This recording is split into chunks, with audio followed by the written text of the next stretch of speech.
2부 농업혁명 1장 역사상 최대의 사기. 인간이 250만 년간 먹고 살기 위해 사냥했던 동물과 채집했던 식물은 스스로 자라고 번식한 것들이었다. 거기에 인간의 개입은 없었다. 호모 에렉투스, 호모 에르가스터, 네안데르탈린은 야생 무화과를 따고 야생 양을 사냥했다. 무화과 나무가 어디에 뿌리를 내려야 할지, 양떼가 어느 목초지에서 풀을 뜯어야 할지, 어느 숫 염소가 어느 암염소를 임시시켜야 할지에 대해서 인류는 아무것도 결정하지 않았다.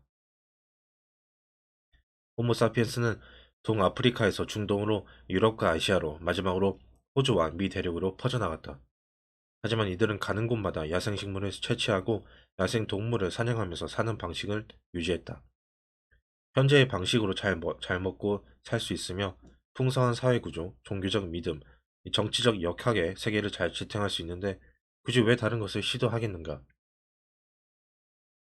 이 모든 상황은 대략 1만 년 전 달라졌다. 이때부터 사피엔스는 거의 모든 시간과 노력을 몇몇 동물과 식물종의 삶을 조작하는 데 바치기 시작했다. 인간은 해 뜰 때부터 해 질 때까지 씨를 뿌리고 작물에 물을 대고 잡초를 뽑고 좋은 목초지로 양을 끌고 갔다. 이런 작업을 하면 더 많은 과일과 곡물과 고기를 얻게 되리라고 생각했던 것이다. 인간이 생활하는 방식의 혁명, 즉 농업혁명이었다.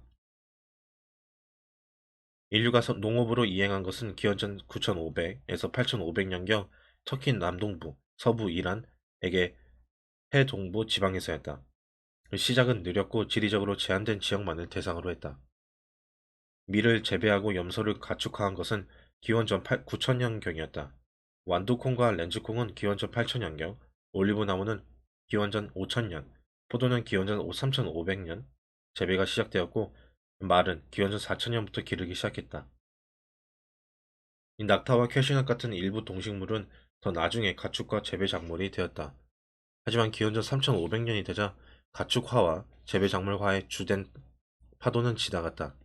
온갖 기술이 발달한 오늘날에도 인류를 먹여 살리는 칼로리의 90% 이상이 밀, 쌀, 옥수수, 감자, 수수, 우리처럼 우리 선조들이 기원전 9500년에서 3500년 사이에 작물화했던 한 줌의 식물들에서 나온다.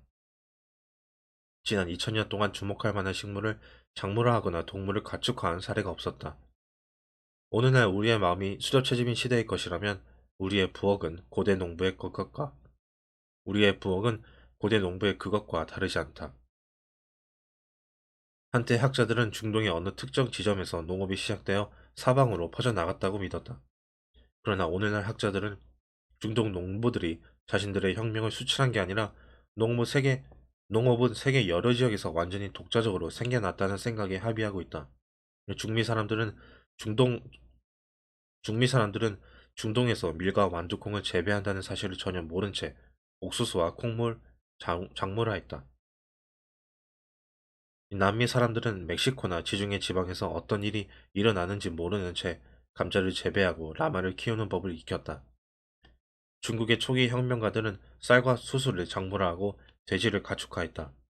북미의 첫 정원사는 먹을 수 있는 호리 병박을 찾아 땅속을 샅샅이 뒤지는데 진령이 나서 호박을 재배하기로 결심하였다.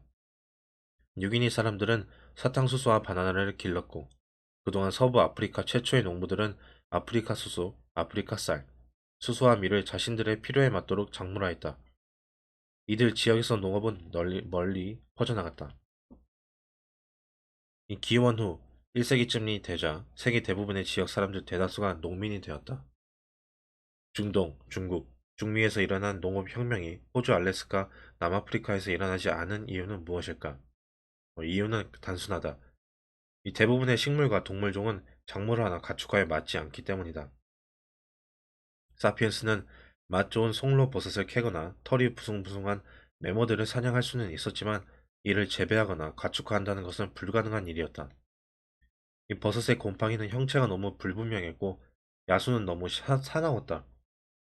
우리 조상들이 잡거나 채취했던 수천 종의 동물과 식물 중에 농업과 목축업에 맞는 후보는 몇 되지 않았다. 이들 종은 특정 장소에 살았고 그 장소들이 바로 농업혁명이 일어난 지역이다.